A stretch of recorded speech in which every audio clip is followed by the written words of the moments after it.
السلام عليكم ورحمة الله تعالى وبركاته. الحمد لله رب العالمين والعاقبة للمتقين والصلاة والسلام على رسول الله صلى الله عليه وسلم.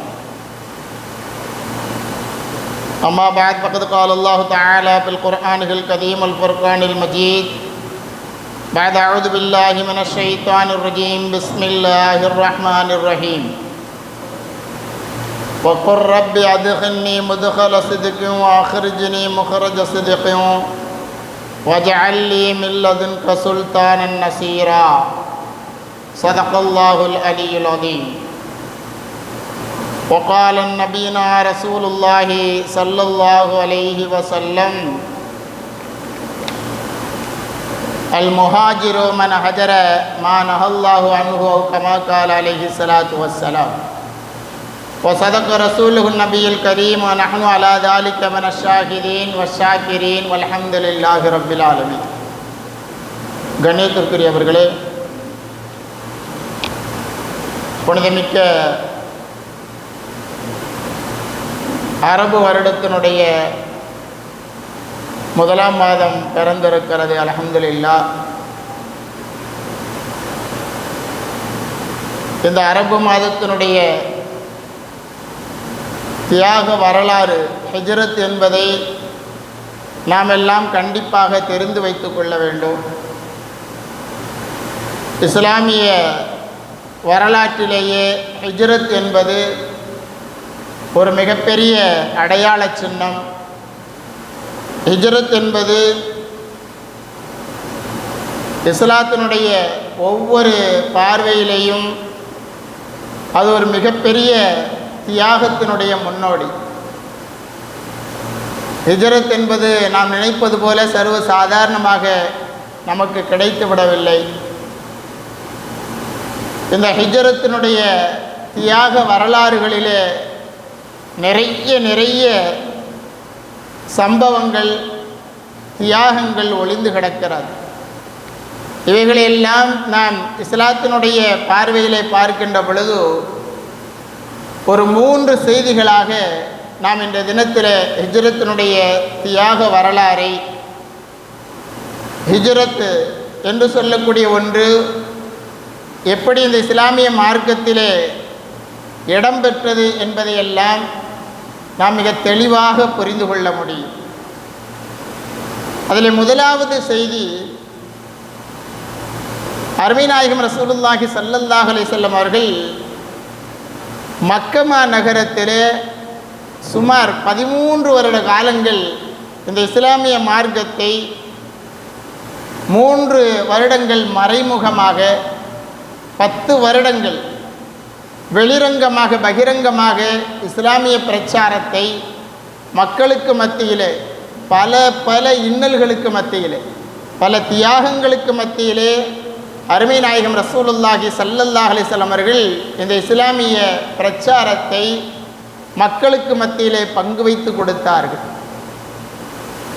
எந்த அளவிற்கு அருமை நாயகம் ரசூலுல்லாஹி ஸல்லல்லாஹு அலைஹி வஸல்லம் அவர்களும் அவர்களோடு ஆரம்பத்திலே ஈமான் கொண்டவர்களும் தன்னுடைய தியாகத்தை இந்த ஹிஜ்ரத் என்று சொல்லக்கூடிய ஒரு பெரிய வரலாற்றை உருவாக்க தன்னுடைய தியாகத்தை எந்த அளவிற்கு செய்தார்கள் என்று சொன்னால், புனிதமிக்க இந்த காபத்துல்லாவில் ஒரு போர்டு எழுதி தொங்கப்படப்பட்டது. காபத்துல்லா என்பது எல்லா மனிதர்களாலும் பார்க்கப்படக்கூடிய ஒன்று. எல்லாரும் காபத்துல்லாவை பார்ப்பாங்க. காபத்துல்லாவில் ஒரு செய்தி எழுதி போடப்பட்டிருக்குன்னு சொன்னால் அது எவ்வளவு முக்கியமான செய்தி, எந்த அளவிற்கு மக்கள் அதை பின்பற்ற வேண்டும் என்பதை புரிந்திருப்பார்கள். அப்போ ஒரு காபாவில் ஒரு பலகை எழுதி தொங்கவிடப்பட்டிருக்கு. யார் எழுதினது? மக்கத்து குறைஷிகள் தலைவர்கள்லாம் சேர்ந்து ஒரு பலகை எழுதி தொங்க விட்டுருக்கிறாங்க. எல்லாரும் அதை பார்க்குறாங்க, படிக்கிறாங்க. அதில் எழுதப்பட்ட செய்தி என்ன? முஹம்மது ஸல்லல்லாஹு அலைஹி வஸல்லம் அவருடைய பெயர். அவர்களை யாரெல்லாம் பின்பற்றுகிறார்களோ சஹாபா தோழர்கள், குறுகிய கொஞ்சம் நபர்கள் மாத்திரம், சுமார் 7-10 நபர்கள் மாத்திரம் இருந்தார்கள். முஹம்மதுவும் அவர்களை பின்பற்றக்கூடிய அந்த சஹாபா தோழர்களும் அவருடைய தோழர்களும் இவர்களையும் நாம் இந்த ஊரை விட்டு விலக்கி வைக்கிறோம். எந்த ஊரை விட்டு?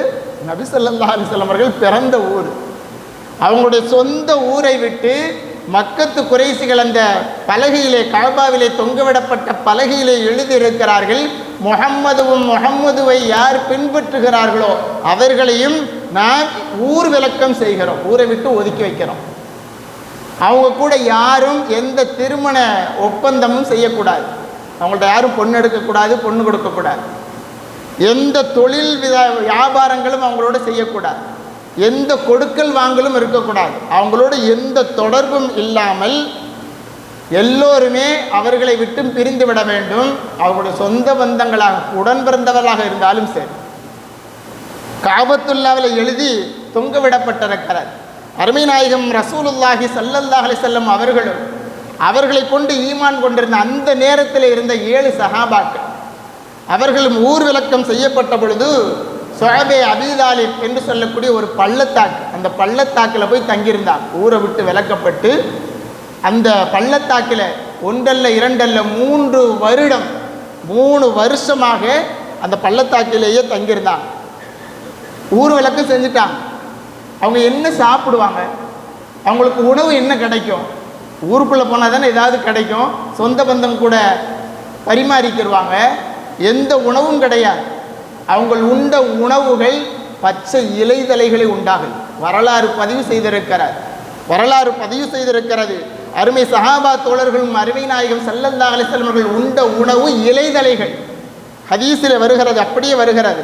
அந்த 7 நபர்கள் சஹாபாக்களிலே சஅத் ரலியல்லாஹு சொல்லி ஒரு சஹாபி ஒருத்தவங்க இருந்தாங்க.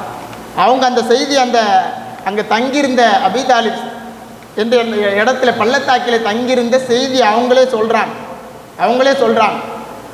நான் அந்த 7 நபர்களிலே நானும் ஒருவனாக இருந்தேன். எங்களுக்கு சாப்பிட்றதுக்கு ஒன்றுமே இல்லை, வெறும் இலைகளை நாங்கள் சாப்பிட்டோம். இலைதலைகளை சாப்பிட்டு நாங்கள் 3 வருட காலமாக அப்படியே இருந்தோம். அவங்க ஹதீஸில் அப்படியே வருது. அவங்க அந்த இலைதலைகளை சாப்பிட்ட காரணத்தினால் எப்படி இந்த ஆடு மாடுகள் இலைதலைகளை உண்டு விட்டு அது கழிவை வெளியிடுகின்ற பொழுது எப்படி புழுக்கைகளாக இருக்கும், அதுபோல எங்களது கழிவுகள் இருந்தது. அவங்க சொல்கிறாங்க, வெறும் இலைதலைகளை மாத்திரம் நாங்கள் உண்டோம். அதன் காரணத்தினால் எங்களுடைய வாயெல்லாம் வெந்து புண்ணாகி போனது. 3 வருட காலங்கள். யாருக்கு? மக்கமா நகரத்திலே பிறந்து வளர்ந்தவர்கள், உடன் பிறந்தவர்கள், சகோதரர்கள், சொந்த பந்தங்கள் இருக்கக்கூடிய அந்த மக்கமா நகரத்திலிருந்து விலக்கி வைக்கப்பட்டார்கள். ஏன்? இஸ்லாத்தை வளரவிடக்கூடாது. இஸ்லாத்தை பரப்பக்கூடிய இந்த முஹம்மது ஸல்லல்லாஹு அலைஹி வஸல்லம் அவர்களை யாரெல்லாம் பின்பற்றுகிறார்களோ அவர்களும் இந்த மக்கமா நகரத்திலே இருக்கக்கூடாது என்பதாக விலக்கி வைத்து அவர்களை ஊர் விலக்கம் செய்தார்கள். அவர்கள் பட்ட துன்பங்கள் 3 வருட காலங்கள் உணவு இல்லாமல் இலைதலைகளை உண்டவர்களாக தங்களுடைய 3 வருட காலங்களை, அதாவது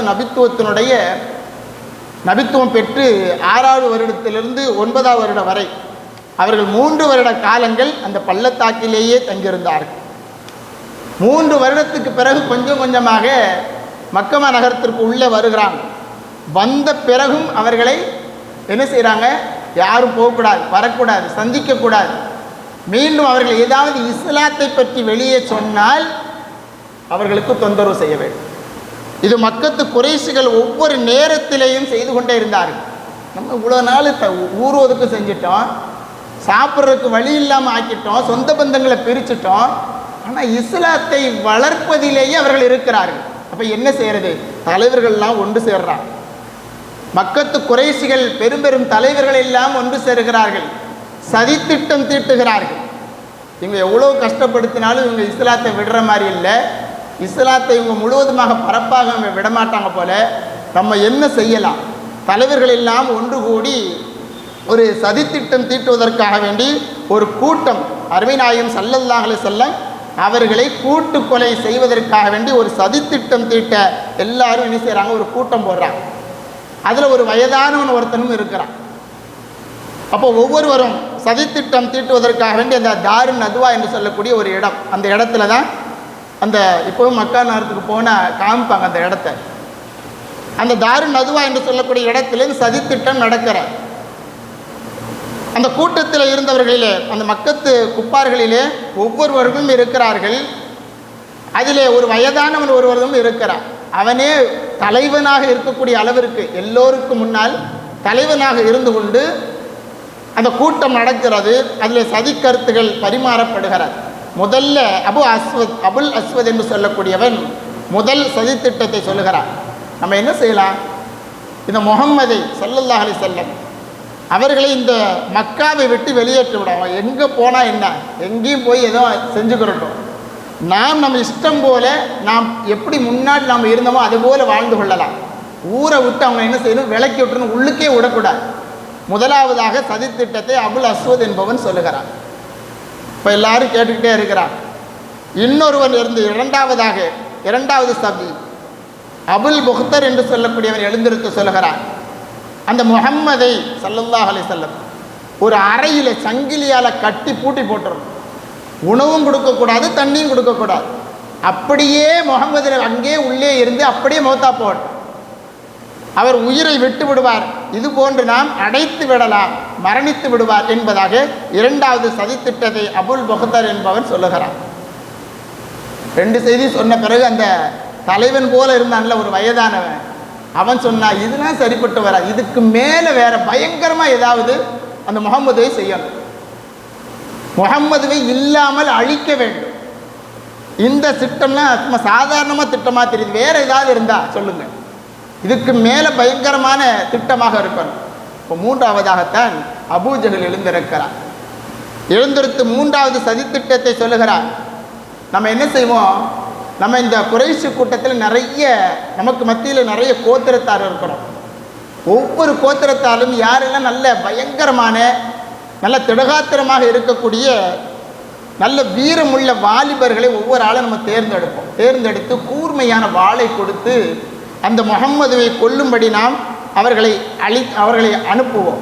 அப்போ என்ன செய்வாங்க, ஒரு ஆள் இல்லைன்னா இன்னொரு ஆள் எப்படி என்ன செய்வாங்க, முஹம்மதுவை முழுமையாக அழித்து விடுவார்கள். சொன்ன உடனே அந்த இந்த செய்தியை பரவுகின்ற பொழுது இந்த செய்தியை சொன்ன உடனே ஐடியா சொல்கிறாங்க பாருங்க. யாராவது ஒருவன் கொலை செய்தான் என்னவாகும், இஸ்லாத்தினுடைய சட்டம் என்ன, ஒரு ஆள் யாரையாவது கொலை செஞ்சுட்டா கொலைக்கு கொலை, பழிக்கு பழி தான். இப்போ யாராவது ஒரு ஆள் அனுப்புனா அந்த ஆளை என்ன செய்வாங்க, அவங்களுடைய இந்த நபியினுடைய முகமதுனுடைய குலத்தார்கள் இருக்கிறாங்கல்ல, அவங்கெல்லாம் சேர்ந்து என்ன செய்வாங்க, பழிக்கு பழி வாங்கணும்னு சொல்லிடுவாங்க. நம்ம ஒவ்வொரு கூத்திரத்தாலும் ஒவ்வொரு ஆளை சேர்ந்து அனுப்பணும்னா ஒரு 10-15 பேர் சேர்ந்து போய் கொலை பண்ணாங்கன்னா 10-15 பேரை கொலை செய்ய முடியாது, யாராவது ஒரு ஆளை தான் கொலை செய்ய முடியும் என்பதாக சதித்திட்டத்திலேயே மிக கூர்மையான திட்டத்தை அபூஜஹல் சொல்கிறார்.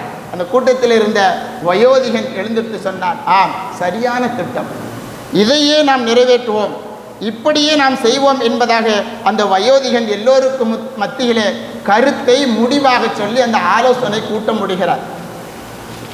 இந்த கடைசியாக சொல்லி முடித்த அந்த வயோதிகன் யார், முதல்ல 2 சொன்ன செய்தியையும் சதியையும் இது சாதாரணமானது, இதுக்கு மேலே பயங்கரமாக இருக்கணும்னு சொல்லிட்டு அவர்களை பல வாலிபர்களை கூர்மையான வாளோடு அனுப்பி கூட்டாக அந்த முஹம்மதுவை கொலை செய்து அழித்து விட வேண்டும் அடியோடு என்பதாக சொன்னதற்கு அந்த வயோதிகன் ஒருவன் சொல்லி கூட்டத்தை முடிச்சான் இல்லையா, அவன் யாரு, ஷைத்தான். வயோதிகனுடைய தோட்டத்திலே வந்து அருமை நாயகம் ரசூலுல்லாஹி ஸல்லல்லாஹு அலைஹி வஸல்லம் அவர்களை அழிப்பதற்காக வேண்டி என்கின்ற அந்த கூட்டம் நடக்கின்றது என்பது தெரிந்த உடனே முதல் ஆளாக வந்து உட்கார்ந்துருக்கிறார். அந்த அளவிற்கு அருமை நாயகம் ரசூலுல்லாஹி ஸல்லல்லாஹு அலைஹி வஸல்லம் அவர்களை அடியோடு ஒழித்து விட வேண்டும் என்பதிலே மக்கத்து குப்பார்கள், மக்கத்து குறைஷிகள் எல்லோருமே ஒன்று சேர்ந்து கொண்டு அருமை நாயகம் ரசூலுல்லாஹி ஸல்லல்லாஹு அலைஹி வஸல்லம் அவர்களுக்கு மிக மிக நெருக்கடியை கொடுத்து கொண்டே இருந்தார்கள். அந்த நேரத்திலே தான் அல்லாஹ் ரப்பல் ஆலமீன் வானூர் கோமான் ஜிப்ரீல் அலைஹிஸ்ஸலாத்து வஸ்ஸலாம் அவர்கள் மூலமாக இந்த செய்தியை சொல்லி அனுப்புகிறான். இப்படி ஒரு கூட்டம் நடைபெற்று ஒரு சதித்திட்டம் தீட்டப்பட்டிருக்கின்றது என்ற செய்தியை ஜிப்ரீல் அலைஹிஸ்ஸலாத்து வஸ்ஸலாம் அவர்கள் வந்து அருமை நாயகம் ரசூலுல்லாஹி ஸல்லல்லாஹு அலைஹி வஸல்லம் அவர்களிடத்தில் தெரிவித்து விட்டுத்தான் ஹிஜ்ரத்தினுடைய செய்தியை சொல்லுகிறார்கள். அல்லாஹ் ரப்பல் ஆலமீன் உங்களை ஹிஜ்ரத் செய்யும்படி அல்லாஹ் உங்களை ஏவினான் என்று சொல்லக்கூடிய வசனம் அப்பொழுதுதான் இறங்குகிறது. அல்லாஹ் ரப்புல் ஆலமீன் சொல்கிறான், வகுர் ரப்பி அதுகில்னி முதுகல சிதுகியும் வஅஹ்ரிஜ்னி முஹ்ரஜ சிதுகியும் வஜஅல்னி சுல்தானன் நசீரா என்று சொல்லக்கூடிய வசனம். அருமைநாயகம் ரசூலுல்லாஹி ஸல்லல்லாஹு அலைஹி வஸல்லம் அவர்களுக்கு அருள்மறை குர்ஆன் சொன்ன செய்தி, அல்லாஹ் ரப்புல் ஆலமீன் சொன்ன செய்தி, நீங்கள் துஆ செய்யுங்கள், யா அல்லாஹ் என்னை நீங்கள் மதீனாவிலே நீ நுழைய வைக்க வேண்டும் என்று சொன்னால் என்னை மதீனாவிலே நுழைய வைத்துவிடு, அல்லது மக்கமா நகரத்தை விட்டு மாத்திரம் வெளியேற்ற வேண்டும் என்று சொன்னால் நீ வெளியேற்றிவிடு, ஆனால் எனக்கு நீ யா அல்லாஹ் வெற்றியை மாத்திரம் எனக்கு உதவியாகத்தா என்று சொல்லக்கூடிய வசனத்தை அல்லாஹ் ரப்புல் ஆலமீன் அருமை நாயகத்திற்கு இறக்கி நீங்கள் இப்படி துஆ செய்யுங்கள் என்பதாக அல்லாஹ் ரப்புல் ஆலமீன் வானோர் கோமான் ஜிப்ரீல் அலைஹிஸ்ஸலாம் அவர்கள் மூலமாக சொன்ன பொழுது அருமை நாயகம் ஸல்லல்லாஹு அலைஹி வஸல்லம் அவர்கள் இந்த வசனத்தை ஓதி அல்லாஹ்விடத்திலே உதவி தேடினார்கள். ஏன் அருமை நாயகம் ஸல்லல்லாஹு அலைஹி வஸல்லம் அவர்களை கொல்லுவதற்காக வேண்டி அவர்களை அடியோடு அழித்திட ஏன் இவர்கள் எல்லாம் எல்லோரும் ஒன்று கூட்டிக் கொண்டே இருந்தார்கள்? ஏன் சதித்திட்டம் தீட்டிக் கொண்டே இருந்தார்கள்? நபிகள் நாயகம் ரசூலுல்லாஹி ஸல்லல்லாஹு அலைஹி வஸல்லம் அவர்கள் யாரிடத்திலாவது சொத்தை அபகரித்திருக்கிறார்களா, அல்லது மக்களினுடைய ஏதாவது பொருட்களை அபகரித்திருக்கிறார்களா, அல்லது ஏதாவது இந்த உலகத்தினுடைய ஆசை உலகத்தினுடைய இன்பத்திற்காக வேண்டி யாரையாவது ஏதாவது வகையில் துன்புறுத்திருக்கின்றார்களா என்றுவெல்லாம் சிந்தித்து பார்த்தால் ஒன்றுமே கிடையாது. அருமை நாயகம் ரசூலுல்லாஹி ஸல்லல்லாஹு அலைஹி வஸல்லம் அவர்கள் செய்த ஒரே செயல் என்ன? இஸ்லாமியர்களாக ஈமானியர்களாக எந்த விதமான பாதுகாப்பும் எந்த விதமான ஒழுக்கமும் இல்லாத மக்களை திருத்தி இஸ்லாத்தினுடைய வழியிலே கொண்டு வருவதற்காக வேண்டி பாடுபடுகிறார்களே, அந்த ஒரே ஒரு செயலுக்காகவே காலம் காலமாக மக்கத்து குறைஷிகள் நிறைய நபர்களை அடிமைப்படுத்தி வைத்திருந்தார்கள். அதே போல ஆணவ கலாச்சாரத்தை அவர்களுக்கு மத்தியிலே பரப்பி கொண்டிருந்தார்கள். அதே போல சமத்துவத்திற்கான பேச்சுக்கே இடம் கிடையாது. மக்கத்து குப்பார்களில் தலைவர்கள்னு ஒரு 4-5 பேர் இருப்பாங்க. அவங்க என்ன சொல்றாங்களோ அதுதான் நடக்கும். அவர்களுக்கு மத்தியில் அவர்கள் என்ன சொல்லுகிறார்களோ அதைத்தான் செய்ய வேண்டும். இது சட்டமாகவே இயற்றப்பட்டிருந்தது. ஆனால் அருமை நாயகம் ரசூலுல்லாஹி ஸல்லல்லாஹு அலைஹி வஸல்லம் அவர்கள் எப்பொழுது இஸ்லாத்தை ஈமானை மக்களுக்கு மத்தியிலே புகுத்தி தைரியத்தை மன தைரியத்தை வலுவை எப்பொழுது ஏற்படுத்தினார்களோ அதுதான் அந்த காபிர்களுக்கு பெரும் சவாலாக பேரிடியாக இருந்தது. அதன் காரணமாகவே அருமை நாயகம் ரசூலுல்லாஹி ஸல்லல்லாஹு அலைஹி வஸல்லம் அவர்களை முழுமையாக அழித்துவிட வேண்டும் என்பதாக கங்கணம் கட்டி கொண்டே இருந்தார்கள். இந்த இஸ்லாத்தினுடைய மாற்றம் என்பது அருமை நாயகம் ரசூலுல்லாஹி ஸல்லல்லாஹு அலைஹி வஸல்லம் அவர்கள் அப்படி கேடுகட்ட வழியிலே இருந்தவர்களை இஸ்லாத்தின் பக்கம் தூய்மையானவர்களாக மாற்றுவதற்காக வேண்டி கஷ்டப்பட்டார்களே, அருமை நாயகம் ரசூலுல்லாஹி ஸல்லல்லாஹு அலைஹி வஸல்லம் அவர்கள் அந்த ஒரே காரணத்திற்காக வேண்டி அவர்களை அழிக்க அவர்கள் ஒவ்வொரு நேரத்திலேயும் திட்டத்தை தீட்டிக் கொண்டே இருந்தார்கள். ஆனால் அல்லாஹ் ரப்புல் ஆலமீன் அருமை நாயகம் ஸல்லல்லாஹு அலைஹி வஸல்லம் அவர்களை பாதுகாத்து கொண்டே இருந்தார்.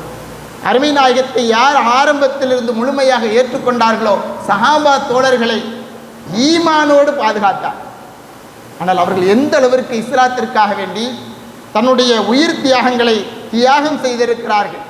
உயிர் அதுபோல பொருட்கள் குடும்பங்கள் என எல்லா விதமான சுகபோகமான இன்பங்களையும் இஸ்லாத்திற்காக வேண்டி ஈமானுக்காக வேண்டி தியாகம் செய்திருக்கிறார்கள் என்பதாக வரலாற்றில் நாம் எடுத்து பார்த்தால் தெரியும். கப்பாப் என்று சொல்லக்கூடிய ஒரு சஹாபி ரலியல்லாஹு தஆலா அன்ஹு அவர்கள் அவங்களும் ஆரம்பத்தில் இஸ்லாத்தை ஏற்றவர்கள்.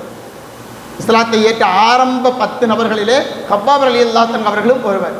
அவங்களுடைய வேலை என்ன அப்படின்னு சொன்னால், இந்த இரும்பு வேலை, இந்த வாள் தயாரிப்பாங்க இல்லையா, இரும்பை உருக்கி அதை வெட்டி வாளாக தயார் செய்வார்கள். அதுதான் அவங்களுடைய வேலை. அதில் அவங்க கை தேர்ந்தவர்கள், ஒரு ஏழை தொழிலாளி தான். அவர்களிடத்தில் அருமை நாயகம் ரசூலுல்லாஹி ஸல்லல்லாஹு அலைஹி வஸல்லம் வார்த்தைகளும் வாக்குகளும் ஈமானாக இஸ்லாமாக கப்பாப் ரலியல்லாஹு தன்னுடைய உள்ளத்திலே முதலாவதாக இறங்குகிறது. கப்பாப் ரலியல்லாஹு அவர்கள் இஸ்லாத்தை ஏற்றுக்கொள்கிறார்கள். இந்த செய்தி அவங்க வேலை செய்கிற எஜமானி ஒரு பெண்மணி உம்மு அன்மாருல் ஹுசாயியா என்று சொல்லக்கூடிய அவருடைய எஜமானி அவங்களுக்கு தெரியுது. அவள் ஒரு கொடூர குணமுடையவள். இந்த கப்பாப் என்பவர் நம்முடைய அடிமை, நாம் எஜமானனாக இருக்கிறோம், நாம் வணங்கக்கூடிய கடவுளை விட்டு வேறு யாரையோ தேர்ந்தெடுத்திருக்கிறார். அழையுங்கள் என்பதாக ஹப்பாப் ரலியல்லாஹு தஆலா அவர்களை கொண்டு வந்து அடியாட்களை கொண்டு துன்புறுத்துகிறார்கள். வரலாறு பதிவு செய்கிறது. ஹப்பாப் ரலியல்லாஹு தஆலா அவர்கள் பட்ட கஷ்டத்தை வரலாறு இன்னும் பதிவு செய்திருக்கிறது. ஹப்பாப் ரலியல்லாஹு தஆலா அவருடைய ஈமானியத் இஸ்லாத்திலே அவர்கள் வைத்திருந்த அந்த பற்று, அந்த எஜமானி கூப்பிட்டு சொல்கிறாங்க, இஸ்லாத்தை விட்டுரு, ஈமானை விட்டுரு, இல்லைன்னா உன்னை கொலை செய்து விடுவேன், உன்னை துன்புறுத்துவேன் என்பதாக சொல்லிவிட்டு அடியாட்களை கூப்பிட்டு எந்த அளவிற்கு ஹப்பாப் ரலியல்லாஹு தஆலா அவர்கள் கஷ்டப்படுத்தப்பட்டார்கள் என்று சொன்னால், அந்த அடியாட்களை வைத்து அவங்க சொன்னாங்க. சொன்ன உடனே ஹப்பாப் ரலியல்லாஹு தஆலா அவர்கள் கூட்டு வந்து அந்த இரும்பை காய்ச்சுவதற்காக வேண்டி கீழே கங்குகள் இருக்கும் இல்லையா, அந்த கங்குகளை தரையிலே சரிசமமாக ஆக்கி அதற்கு மேலாக ஹப்பாப் ரலியல்லாஹு தஆலா அவர்களை குப்புற படுக்க வைக்க சொல்கிறாங்க. இதில் நெருப்பு கங்குக்கு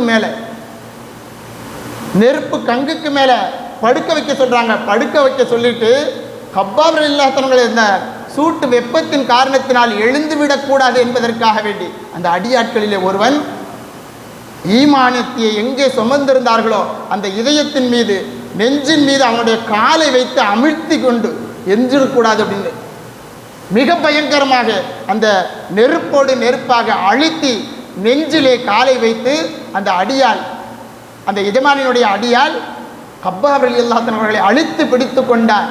வரலாறு பதிவு செய்கிறது. அவருடைய முதுகு அப்படியே உருகி இரத்தமும் அந்த சதையும் கொழுப்புகளும் உருகி அந்த கீழே கிடந்த அந்த நெருப்பினுடைய அந்த கங்குகள் அணைந்து விட்டது என்பதாக வரலாறு பதிவு செய்கிறார். எதற்காக வேண்டி ஈமானை சுமந்த ஒரே காரணத்தினால் இந்த இஸ்லாத்தை இந்த அளவிற்கு வானுயர எட்டுகின்ற அளவிற்கு வளர்ப்பதற்காக வேண்டிய ஆரம்ப காலகட்டத்திலே அவர்கள் செய்த தியாகம் வரலாறு.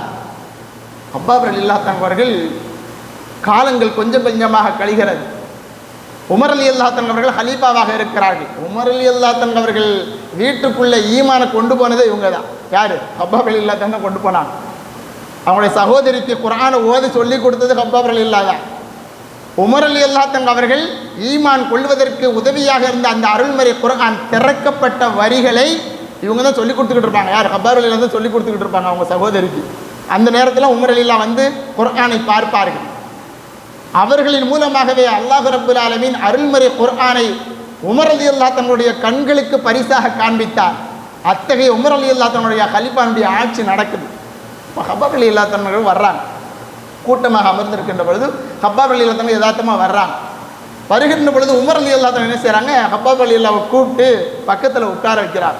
உட்கார வச்சுட்டு கேட்டாங்க, இப்பொழுதெல்லாம் இஸ்லாம் உலகெங்கும் பரவலாக வானுயர்ந்து நின்று கொண்டிருக்கிறது, அல்ஹம்துலில்லாஹ்.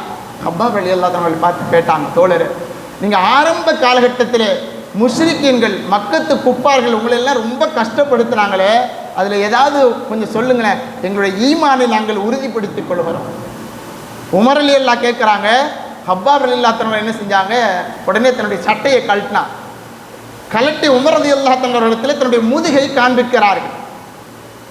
சுப்ஹானல்லாஹ். உமர் ரலியல்லாஹு தஆலா அவர்கள் அவருடைய முதுகை பார்த்த உடனே அவருடைய கண்களிலிருந்து கண்ணீர் வடிகிறது. அவருடைய முதுகிலே சதை துண்டுகள் இல்லாமல் உள்ளே உள்ள பகுதிகள் எல்லாம் வெளியே தெரிகிறது. வெறும் குண்டும் குழியுமாக இருக்கிறது முதுகு. உமர் ரலியல்லாஹு தஆலா அவர்கள் பார்த்து விட்டு அழுது விடுகிறார்கள். எந்த அளவிற்கு ஹப்பாப் ரலியல்லாஹு தஆலா அவர்கள் ஈமானுக்காக, இஸ்லாத்திற்காக எந்த விதத்திலே நீ எப்படி துன்புறுத்தினாலும் இந்த ஈமானை நான் இழக்க மாட்டேன் என்பதாக உறுதி பூண்டவர்களாக ஹப்பாப் ரலியல்லாஹு தஆலா அவர்கள் அந்த ஈமானை பாதுகாத்தார்கள். அதன் காரணமாகத்தான் இன்றளவிலேயும் இந்த இஸ்லாமிய மார்க்கம் நமக்கெல்லாம் மிக மிக இலகுவாக நம்முடைய கையிலே தரப்பட்டிருக்கிறது. கண்ணியத்திற்குரியவர்களே, அத்தகைய தியாகிகளாக தன்னுடைய உயிரையும் தன்னுடைய பொருள் எல்லாவற்றையும் இஸ்லாத்திற்காக வேண்டி தியாகம் செய்த ஒரே காரணத்தினால்தான் இன்று முதல் செய்தியாக இந்த ஹிஜ்ரத் என்று சொல்லக்கூடிய மிக புனிதமிக்க பயணம், இஸ்லாத்தை பரப்புவதற்காக வேண்டி அல்லாஹ் ரப்புல் ஆலமீனால் ஏற்படுத்தப்பட்ட பயணம் இந்த ஹிஜ்ரத் பயணம் என்பது. அதில் நிறைய சஹாபா தோழர்களுடைய தியாகங்கள் உள்ளே அமைந்திருக்கிறது. இது முதல் செய்தி. இரண்டாவதாக, அருமை நாயகம் ஸல்லல்லாஹு அலைஹி வஸல்லம் அவர்கள் மக்கமா நகரத்திலே இந்த ஈமானை, இஸ்லாத்தை கொஞ்சம் கொஞ்சமாக பரப்பிக்கிட்டு இருக்கிறார். அருமைநாயகம் ஸல்லல்லாஹு அலைஹி வஸல்லம் அவர்களுடைய அந்த நபித்துவத்தில் 5வது வருடம், சுமார் நபி ஸல்லல்லாஹு அலைஹி வஸல்லம் ஒரு 45 வயசு இருக்கும். அந்த நேரத்தில் நபிகள் நாயகம் ஸல்லல்லாஹு அலைஹி வஸல்லம் மறைமுகமாக கொஞ்சம் கொஞ்சமாக இஸ்லாத்தை சொல்லிக் கொண்டிருக்கிறார்கள். 45 வயது உடைய அருமை நாயகம் ரசூலுல்லாஹி ஸல்லல்லாஹு அலைஹி வஸல்லம் நபித்துவம் கிடைத்த 5வது வருஷத்தில் பகிரங்கமாக தன்னுடைய தோழர்களை எல்லாம் ஒன்று கூட்டுக்கிறாங்க. கூட்டி உடனே சொன்னாங்க, நீங்கள் இங்கே இருந்தீங்கன்னு சொன்னால் இருக்கக்கூடிய ஈமானை வளர விடாமல் மக்கத்து குறைஷிகள் தடுத்து கொண்டே இருப்பாங்க, நீங்கள் அபிசீனியாவுக்கு போயிருங்கன்னு சொல்லி அனுப்பி வைக்கிறாங்க. அங்கே இருக்கக்கூடிய தலைவர் அவர் ஈமான்தாரி இல்லை, நஜ்ஜாசி என்று சொல்லக்கூடிய மன்னர். அவர் ஈமான்தாரி அல்ல, முஸ்லீம் அல்ல. ஆனால் நீங்கள் அபிசீனியாவுக்கு செல்லுங்கள், உங்களை அவர் பாதுகாப்பார், அல்லாஹ் ரப்புல் ஆலமீன் உங்களை பாதுகாக்கும்படி செய்வான் என்பதாக நபிகள் நாயகம் ஸல்லல்லாஹு அலைஹி வஸல்லம் அவர்கள் சுமார் 100-101 பேர் கொண்ட குழுவை அருமை நாயகம் ஸல்லல்லாஹு அலைஹி வஸல்லம் அவர்கள் அபிசீனியாவுக்கு அனுப்பி வைக்கிறாங்க. மக்கத்து குறைஷிகள் சும்மா இருப்பாங்களா? அவங்க உடனே பின்னாடி 2 பேரும் அனுப்பி வைக்கிறாங்க. அவங்க 2 பேரும் பின்னால் ஈமான் கொண்டு விட்டார்கள். அவர்களுக்கு நிறைய பரிசு பொருட்களை கொடுத்து அனுப்புகிறாங்க. மக்கத்து குறைஷிகள் அனுப்புகிறாங்க. அனுப்பி இந்த மக்காவிலிருந்து வந்த இந்த அபிசீனியாவுக்கு உங்கள் நகரத்திற்கு வந்திருக்கக்கூடியவங்க எல்லாம் அவங்களாம் ரொம்ப மோசமானவங்க, தவறான பாதையிலே இருக்கக்கூடியவர்கள், எங்களையெல்லாம் மீறி இங்கே வந்திருக்கிறாங்க, எங்கள் கூட ஊருக்கு அனுப்பிச்சிருங்கன்னு சொல்லி வந்து கேட்குறாங்க. அப்போ அந்த நஜ்ஜாசி மன்னர், அபிசீனியாவுடைய நஜ்ஜாசி மன்னர் என்ன செய்கிறாரு, இவங்கள்ட்ட விசாரிப்புன்னு சொல்லி உங்களில் யாருப்பா தலைவர், நீங்கள் வாங்கன்னு சொல்லி கூப்பிட்றாங்க. இப்போ ஜாஃபர் பின் அபீ தாலிப் ரலியல்லாஹு அன்ஹு அவர்கள் எழுந்திருத்து வருகிறார்கள். அப்போ அவங்க வரும்போது கூட்டமாக வர்றாங்க. வரும்போது வந்தவங்க சும்மா அப்படியே நிற்கிறாங்க. அதாவது அப்போ அங்கெல்லாம் மன்னர்களை பார்த்தால் என்ன செய்யணும், தலை குனிஞ்சு வணங்கிட்டு தான் உள்ளேயே வரணும். இவங்க அப்படியே சும்மா அப்படியே நேர கூட்டமாக அப்படியே வர்றாங்க. இவரே என்ன செய்கிறார், அந்த நஜ்ஜாசி மன்னர் கேட்குறாரு, நீங்கள் என்ன எனக்கு தலை வணங்க மாட்டீங்களா, சும்மா அப்படியே வர்றீங்களா என்ன? யார் என்னை பார்க்க வந்தாலும் தலை வணங்கி கொண்டு, தலை குனிந்த வண்ணம் என்னை வணங்கி கொண்டு தான் உள்ளே வருவார்கள். அப்போ ஜாபிர் பின் அபீ தாலிப் ரலியல்லாஹு அன்ஹு அவர்கள் சொன்னார்கள், முதலாவதாக நீங்கள் கேட்ட கேள்விக்கு நான் பதிலளித்து விடுகிறேன். ஏன் இங்கே வந்தீர்கள் என்பதாக கேட்டீர்களே, அதற்கு நான் பதிலளித்து விடுகிறேன் என்பதாக சொல்லிவிட்டு அருமை நாயகம் ரசூலுல்லாஹி ஸல்லல்லாஹு அலைஹி வஸல்லம் அவர்களை பற்றி மிக அழகிய வார்த்தைகளை இங்கே தெளிவாக அவர்களுக்கு மத்தியிலே ஜாபிர் பின் அபீ தாலிப் ரலியல்லாஹு அன்ஹு அவர்கள் சொல்லி காண்பித்தார்கள். மன்னரே, நாங்கள் எல்லாம் ஆரம்பத்தில் முட்டாள்களாக இருந்தோம், ஹராமை சாப்பிட்டு கொண்டிருந்தோம். எங்களுக்கு மத்தியிலே சொந்த பந்தங்களை நாங்கள் பிரிந்து வாழ்ந்து கொண்டிருந்தோம். நாங்கள் அநியாயமாக ஒருவரை ஒருவர் கொலை செய்வோம், திருடுவோம், பொய் சொல்வோம், நிறைய தவறான பாதைகளிலே இருந்து கொண்டிருந்தோம். அல்லாஹ் ரப்பல் ஆலமீன் எங்களுக்கென ஒரு அழகான நீதி நேர்மையோடு இருக்கக்கூடிய ஒரு அழகிய பாதையை எங்களுக்கு காண்பிப்பதற்காக வேண்டி குலத்தாலும் குணத்தாலும் அழகிய முறையிலே பேணுதலோடு இருக்கக்கூடிய அறிமுகமான முஹம்மது நபி ஸல்லல்லாஹு அலைஹி வஸல்லம் அவர்களை அல்லாஹ் ரப்பல் ஆலமீன் எங்களுக்கு பரிசாக தந்தார். அவர்களை கொண்டு நாங்கள் ஈமான் கொண்டோம். எங்களுடைய இந்த ஈமானுடைய பாதை நீதியிலே நேர்மையிலே இருக்கிறது, உண்மையிலே இருக்கிறது, யாருக்கும் எந்த தொந்தரவு செய்யக்கூடாது என்பதாக அருமை நாயகம் எங்களுக்கு வழிகாட்டி இருக்கிறார்கள். இதைத்தான் ஏற்க முடியாமல் இந்த மக்கத்து குறைஷிகள் இவர்களை அனுப்பியிருக்கின்றார்கள் என்பதாக சொன்ன பொழுது உடனே நஜ்ஜாசி மன்னர் கேட்கிறாரு, ஜாபிர் பின் அபீ தாலிப் அவங்களை பார்த்து கேட்கிறார், முஹம்மது என்று சொல்லக்கூடிய ஒருவர் உங்களுக்கு போதனை செய்தார் என்பதாக சொல்லுறீங்களே, அதில் ஏதாவது ஒன்று சொல்ல முடியுமான்னு சொல்லி கேட்குறாங்க. அப்பொழுது ஜாபிர் பின் அபீ தாலிப் ரலியல்லாஹு அன்ஹு சொன்னார்கள், ஆம், அவர்கள் எங்களுக்கு சொல்லித்தந்த அனைத்துமே நாங்கள் நெஞ்சிலே மிக மிக ஆழமாக பதிய வைத்திருக்கிறோம். சூரா மரியமை ஓதி காண்பிக்கின்றார்கள். காப் ஹா யா ஐன் சாத் திக்ர் ரஹ்மத் ரப்பிக அப்தஹு ஜக்கரியா என்று சொல்லக்கூடிய அந்த சூரா மரியத்தினுடைய சூறாவை முதல் பாகங்களை ஓதி காண்பிக்கிறாங்க. அதை அப்படியே கேட்டுக்கொண்டிருக்கின்ற பொழுது உருகியவர்களாக அந்த நஜ்ஜாஸ், அந்த அபிசீனியா மன்னர் நஜ்ஜாஸ் என்ற மன்னர் குர்ஆனுடைய வசனத்தை கேட்ட உடனே அழுது விடுகிறார். காரணம், மூசா நபியை பற்றி எல்லா செய்தியும் நஜ்ஜாசி மன்னர் தெரிஞ்சு வச்சிருந்தார்.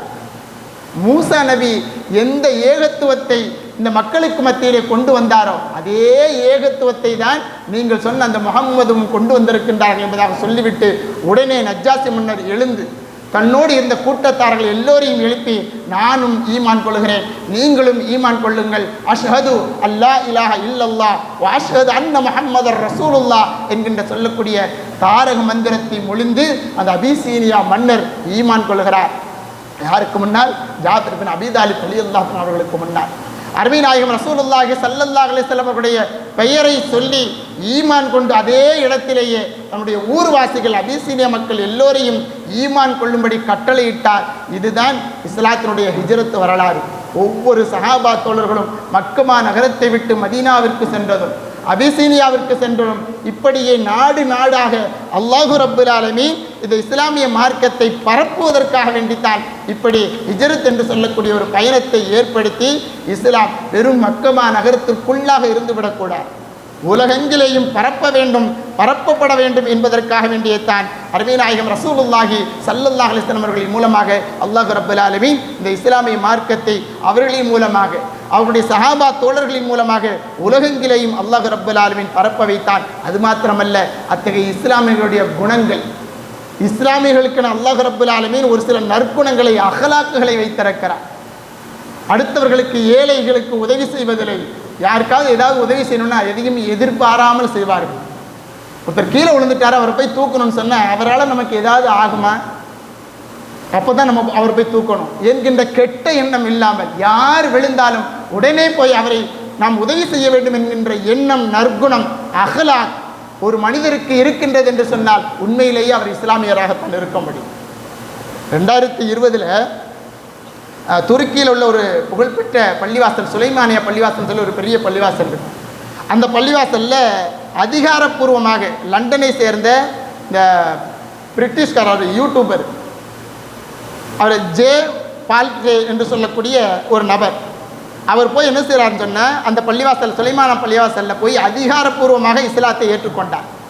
ஏற்றுக்கொண்ட பிறகு அதே யூடியூப்பில் அவருடைய யூடியூப்பில் அவர் பதிவு செய்கிறார், நான் ஏன் இஸ்லாத்தை ஏற்றுக்கொண்டேன், ஐ பிகம் ஏ முஸ்லீம் என்று சொல்லக்கூடிய தலைப்பில் அந்த யூடியூப்பில் அந்த செய்தியை போடுறார்.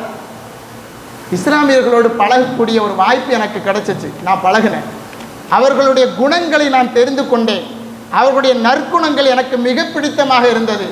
அவர்கள் செய்யக்கூடிய செயல்கள், அவர்கள் நடத்தக்கூடிய அந்த குடும்பத்தினுடைய மனைவி மக்களோடு இருக்கக்கூடிய அந்த குடும்பத்தினுடைய விஷயங்கள்லாம் பார்த்து எனக்கு ரொம்ப பிடிச்சி போச்சு.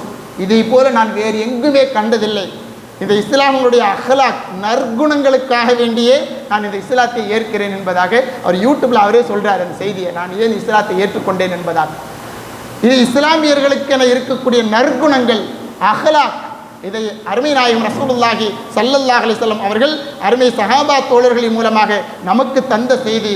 அருமை நாயகம் ஸல்லல்லாஹு அலைஹி வஸல்லம் அவர்கள் இது ஹிஜ்ரத்தின் சொல்லக்கூடிய நமக்கு இரண்டாவது செய்தி. மூன்றாவது செய்தி தான் அல் முஹாஜிரு மன் ஹஜர மா நஹல்லாஹு அன்ஹு. அருமை நாயகம் ஸல்லல்லாஹு அலைஹி வஸல்லம் சொன்னார்கள், நமக்கு ஹிஜ்ரத் என்ன? அப்பொழுதெல்லாம் இஸ்லாம் பரவாமல் இருந்தது. பரப்புவதற்கென சஹாபா தோழர்களைப் போல ஈமானியர்கள் தேவைப்பட்டார்கள். இப்போ நம்ம எல்லாம் பேரளவுலையாவது இஸ்லாமியர்களாக இருந்து கொண்டிருக்கிறோம். நாமும் ஹிஜ்ரத் செய்ய வேண்டும் என்று சொன்னால் நம்முடைய ஹிஜ்ரத் எப்படி இருக்க வேண்டும்? அருமை நாயகம் ரசூலுல்லாஹி ஸல்லல்லாஹு அலைஹி வஸல்லம் சொல்கிறார்கள், அல்லாஹ் எதை தடுத்தானோ அதை விட்டு விலகி இருக்க வேண்டும். அல்லாஹ் எதை ஹராமாக்கி இருக்கிறானோ அதை செய்யாமல் இருக்க வேண்டும். அவர்தான் ஹிஜ்ரத் செய்தவர் என்பதாக அருமை நாயகம் ரசூலுல்லாஹி ஸல்லல்லாஹு அலைஹி வஸல்லம் அவர்கள் நமக்கு சொல்லித் தருகின்றார்கள் என்று சொன்னால், கண்ணியத்திற்குரியவர்களே, நாம் ஹிஜ்ரத்தினுடைய வரலாறுகளை முழுமையாக தெரிந்து வைத்துக் கொள்ள வேண்டும். ஹிஜ்ரத் என்று சொல்லக்கூடிய இந்த வரலாறு என்பது சாதாரணமானது அல்ல. இந்த இஸ்லாமிய மார்க்கம் உலகெங்கிலேயும் பரப்பப்படுவதற்கு மிக முக்கிய காரணமாக இருந்திருக்கின்றது என்பதை நாம் இஸ்லாத்தினுடைய வரலாற்றின் மூலமாக தெரிந்து கொள்ள வேண்டும். இது போன்ற நிகழ்வுகள் அருமை நாயகம் ஸல்லல்லாஹு அலைஹி வஸல்லம் அவர்களும் அவர்களை ஒண்டியிருந்த சஹாபா தோழர்களும் உயிர் தியாகங்களும் பொருள் தியாகங்களும் செய்துதான் இந்த இஸ்லாமிய மார்க்கத்தை மிக பெரும் அஸ்திவாரமாக எழுப்பி வாரை முட்டும் அளவிற்கு அவர்கள் தயார் செய்திருக்கிறார்கள். இந்த இஸ்லாமிய வரலாற்றை நாம் படித்து கொண்டு இஸ்லாத்திலே முழுமையாக முழுமையான ஈமான்தாரிகளாக இருப்பதற்கு நாம் ஒவ்வொரு நேரத்திலேயும் நாம் முயற்சி செய்ய வேண்டும். அல்லாஹ் எதை ஹலாலாக்கி இருக்கிறானோ அதை ஹலாலாக ஆகுமானதாக ஆக்கிக்கொண்டு, அல்லாஹ் எதை ஹராமாக்கி இருக்கிறானோ அதை ஹராமாக தடுக்கப்பட்டதாக விலக்கப்பட்டதாக ஆக்கி கொண்டு நம்முடைய வாழ்க்கையை நாம் அமைத்து கொண்டால் நிச்சயமாக நாமும் ஹிஜ்ரத் செய்தவர்களிலே ஒருவர்கள்தான் என்பதை நாம் புரிந்து கொள்ள வேண்டும். அல்லாஹ் ரப்புல் ஆலமீன் அவர்களுக்கு மத்தியிலே உடலாலும் பொருளாலும் யாருக்கும் எந்த தீங்கும் செய்து விடாமல், பொய், புத்தலாட்டம், பொறாமை, வட்டி போன்ற கெட்ட தீய குணங்களிலிருந்தும் நாமும் நம்முடைய குடும்பத்தார்களை நாம் பாதுகாப்போம். அல்லாஹ் ரப்புல் ஆலமீன் அத்தகைய நற்தௌஃபீக்கை நம் அனைவர்களுக்கும் மிக பெரும் தியாகம் செய்யக்கூடிய நல்லோர்களாக நம் அனைவர்களையும் அல்லாஹ் ரப்பல் ஆலமீன் ஆக்கி நல்லோர்கள் பாலிப்பானாக. ஆமீன். ஆகிரு தஅவானா அல்ஹம்துலில்லாஹி ரப்பில் ஆலமீன். அஸ்ஸலாமு அலைக்கும் வரஹ்மத்துல்லாஹி தஆலா.